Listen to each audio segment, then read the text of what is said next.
Hello दोस्तों, नमस्कार। हमारे इस यूट्यूब चैनल में आपका बहुत बहुत स्वागत है। दोस्तों, आज आपको मैं बताने वाला हूं कि मैंने 2 वीडियो डाले थे और रोटर के बारे में बताया था कि रोटर भी ख़राब हो जाता है। रोटर बहुत ही कम ख़राब होता है, बल्कि मैंने जो वीडियो डाले हैं उस मोटर के अंदर रोटर ख़राब है। तो दोस्तों, आपको मैं बता दूं कि मैं कोई भी फेक वीडियो नहीं बनाता हूं। जो भी होता है पहले मैं उसे चेक करता हूं अच्छे से और पूरी प्रूफ के साथ काम करता हूं। और आपको मैं बता दूं कि आगे मैं जहां पर रोटर को रिपेयर किया जाता है उसका वीडियो मैं आपको ज़रूर बताऊंगा।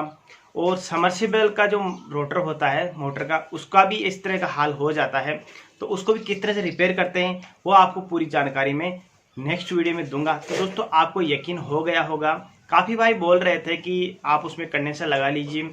तो दोस्तों, कंडेंसर का कोई रोल नहीं था उसमें, कंडेंसर से ये सी प्रॉब्लम नहीं आती है। तो दोस्तों, आपको यकीन हो गया होगा।